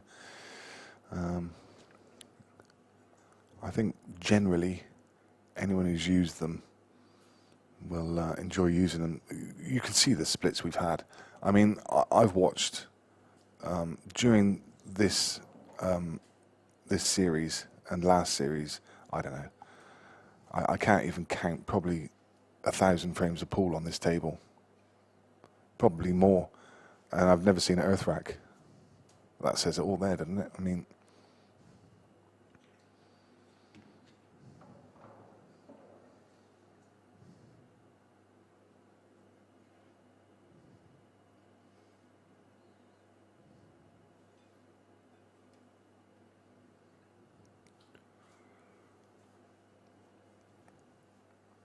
in the meantime, Jimmy looking to pull back another frame, and guess what? If he can make this clearance, it's back on serve, it's back on break. 9 frames to 8 with his break in the next to draw things level. Who would have thought that 5 or 6 frames ago? As I mentioned, it's all about keeping your opponent off the hill. It just adds layers and layers of pressure.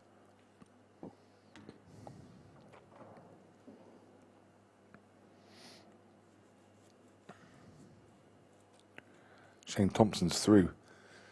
He's beaten Craig Waddingham 11-6. What a performance from the West Countryman. Yeah, he really is playing well. What a lovely shot that was as well by Jimmy. Simple, but very effective. And that's another frame back. And indeed, he is back with the break to draw things level. It's 9 frames to 8, and it's anyone's game.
So Jimmy Croxton breaks and has a clearance for 9 frames each.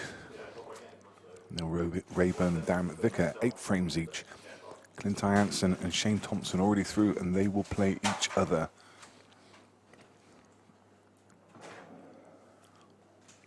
Nice little deft touch there from Jimmy, just to leave himself this straight red to middle. In fact, he's not going to play that. Maybe he was just trying to get a little further across.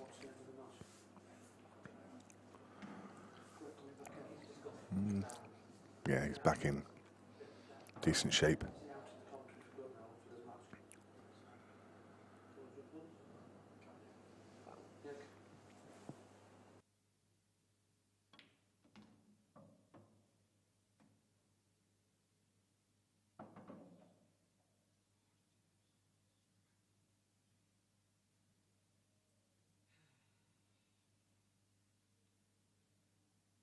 He's done it again. He's done this to himself a couple of times.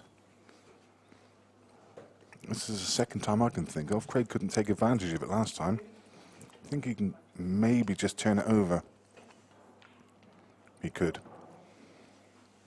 But this one's nasty again. He's going to have to double it. Not making life easy for himself at the moment, Jimmy. I think he's feeling the pressure. Yeah. And that's handed it on a plate to Craig, and he knows the importance of that frame to take it to 9-all and to put that pressure on. So now I'm joined on commentary by Shane Thompson off the back of a great win there, Shane.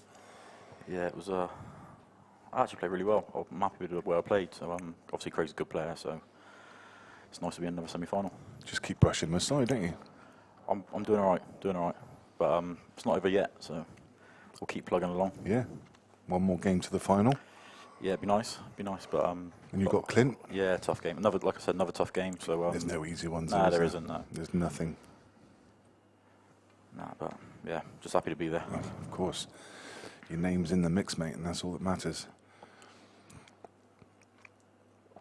Jimmy, well, he can't say he's not had his chances. And Marsh has given him chance after chance. Oh my goodness, it's another miss. Luckily for him. Obviously, I've not seen much of this game, Nick, but obviously it's close. Has it been a good game, or has it just been? I mean, Marshy was 9-4 up, I think, and okay. He's just looked class. Jimmy's made a couple of mistakes, and somehow got back into it. Jimmy's got back into the game. I mean, it's hard to believe. And Marshy, you can see he's starting to boil over now. The head's starting to shake. He's annoyed with himself. I think I mentioned earlier he probably didn't have too much in the way of expectations, but now suddenly. Yeah, you're here, so you're here. You need. Yeah, you kind of think about it a little bit. Yeah, you do. Now your level of expectations goes up again because you know you've got the class there. You just need to find it today and get yourself across the line. This is by no means a simple clearance, and right now with the pressure that is on both of the players, well, I just don't feel confident that he's going to get it. The way the match has been going so far, it's a clearance he should be making. Yeah, because he can flick this one off the rail as well now, half ball, and the white will come back up. So yeah, he should be okay as long as he gets a pot. The yellow will come off the rail. Yeah, it's not too bad. No, that's okay. Needs some miners work here. Just make sure he gets a shot. You can play for the area, I suppose. Yeah, I mean he can come right down the bottom of the table anywhere from kind of where the line starts to the bottom of the table for the one at the bottom, can't he? Big margin of error. That's a great shot. Yeah, he's played that well. Oh, beautiful. Yeah, that's perfect. Great shot. So that's a shot that can give you a lot of confidence as well. So especially for a player like Craig, who obviously at the start of the weekend was lacking a lot of confidence. Absolutely, yeah. I mean, Jimmy is going to be kicking himself all over the place here. Yeah, it's big frame as well. Wow. 3 bites at the cherry then. Oof. Now it's Marsh's breaking at 10-8. He's got 2 breaks, and you fear for Jimmy. So like I said, you got 3 chances now, haven't you? Yeah. Well, 3 frames to. Yep. All he needs is 1. So 9-all was anyone's game, wasn't it? Yeah. Much different.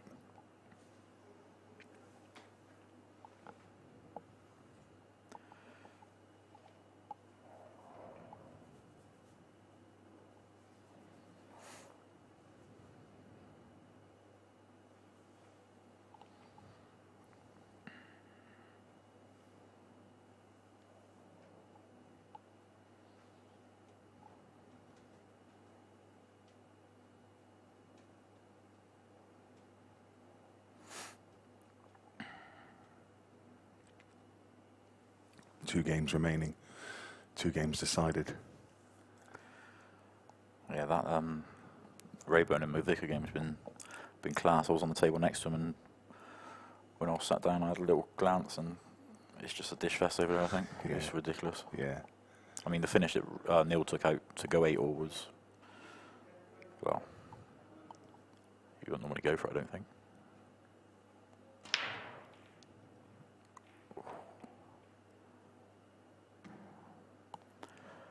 Well, black's in, but it come back up on the spot. Jimmy can see a red. Could be curtains.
Is he on that red up the rail? Because he looks quite close to that yellow. Do we have a camera angle for that, Paul? Oh, he must be on it. He's playing it.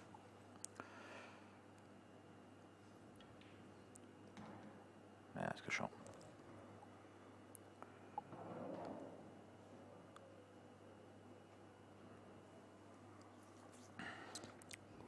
Clearly, it's a must-win frame.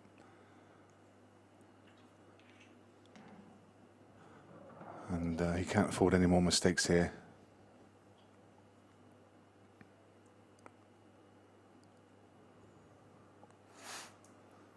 So the red's gone a little awkward on the right side rail, isn't it? Do you think he'd just try and kick it? He can't really, can he? It's hard though, because he needs to land He'd on have it. to land on it, yeah. I think he probably just needs to take his medicine here. Oh, he has tried to kick it. Oh, that's a good shot. He's played it well. Yeah. Yeah, I think he's all right.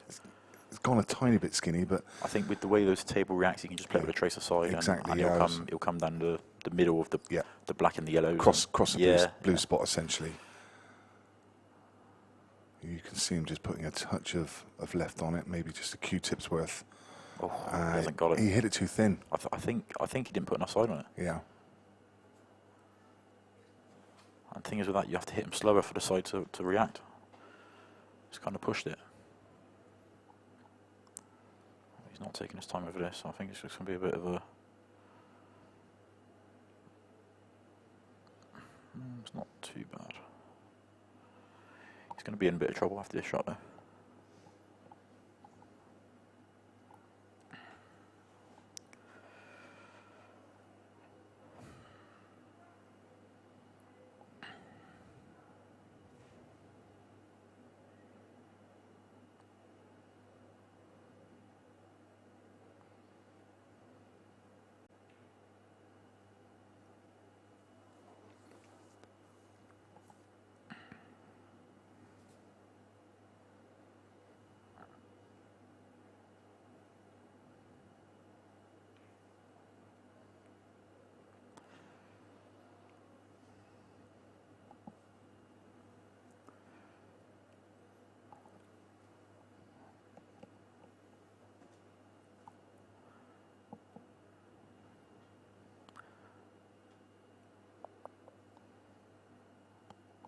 I think Craig's had to play the back double. Maybe Forced to. take the white into the 2 yellows above the middle bag and kind of a 2-way. Oh no, he ain't got the angle for it. Just laying the trap, Yeah. laying the snooker. That's pretty much all he could do. That's a But good shot. it is. And But he's put a ball over the bag for if Jimmy doesn't leave him on much, then he might have an option of. yeah, but it's only a 1 cushion escape. Yeah. You fancy him to get close. He has to play his cushion first, I think. Yeah, cushion first. Well, he's gone. He's misjudged that by a. And he's that By was his a only margin. bad ball as well. Yeah, and really. he's- He's just set it up. Wow, this is going to be it.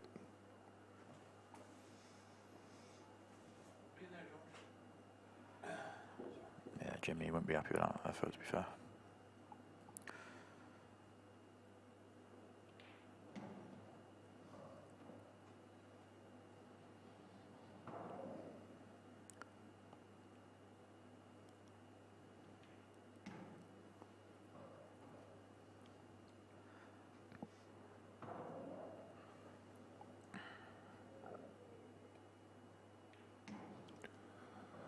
So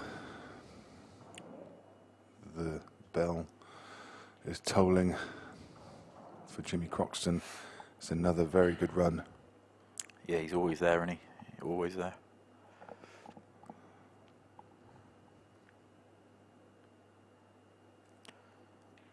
It's not surprising though, because he does put a lot of effort in. He practices. I think he was in there on Wednesday, just breaking for hours.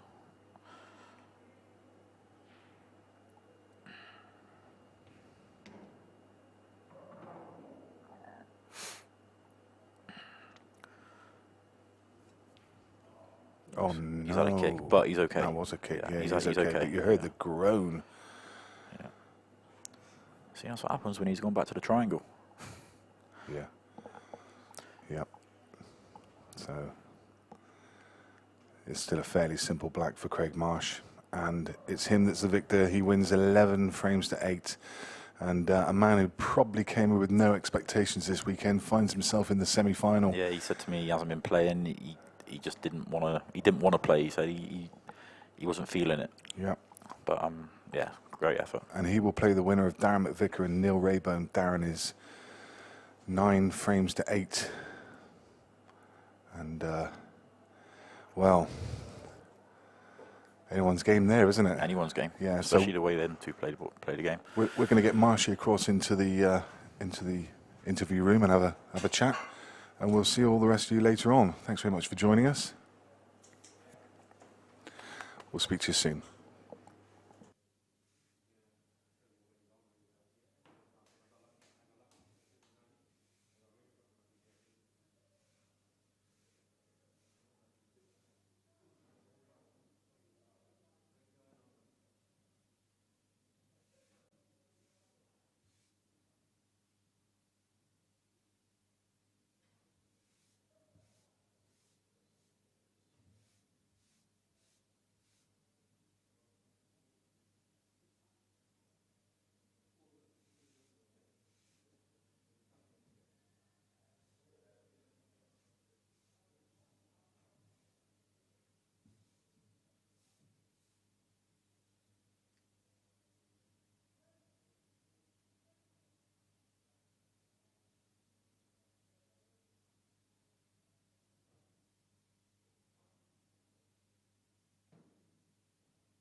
So I'm joined now by 2 of the semi-finalists. First, Craig, I mean, What's going on? That's just me all over. I took my foot off the gas at 9-3, just expecting to win, and it doesn't happen like that, obviously. I mean, I think you kind of turned up this week, and I spoke to you on Friday. You turned up with no real expectations of your game, and here you are in the semi-final. Yeah, it's strange how that happens. Isn't it? But yeah, I had no appetite. Like as I said, I don't play now. I haven't got time to play like practice, so I'm just going tournament to tournament. Yeah. But obviously, if I can get a bit of a run, a couple of days, like sort of practice, if you like, then it's not so bad. Like I feel alright now. I feel as if I've never been practicing all the time. But Is it a question of like pressure's off a little bit? You don't put the pressure so much on yourself? Yeah, because I sort of wear as everyone knows, I wear my heart on my sleeve, and if I get frustrated at times, and because I'm not playing, it just really bugs me, like, you know. Yeah. But yeah, no expectation, and the game's going through, and the balls are going in, so that'll do me. You look like you were feeling it a little bit at the end there. I was at the end, yeah, because I should have been away and gone, and I should have won 11-3 really, but with the chances I had, and as soon as I let him back in, I got really lucky in the end, to be fair, because it should have been 9 each, and then it's anyone's game out from there. Yeah. Clint also through into the semi-final. You've had a tough game there against Steve Petty. Well, yeah, another one. So Steve's obviously one of my really good friends, so it's always tough playing a friend. But yeah, I managed to play well. I didn't break great, but played solid. Yeah, what happened through the game there? Because obviously we weren't watching it, so. Took an early lead. I think 3-1. Should have been 4-1. We got it back to 3-2.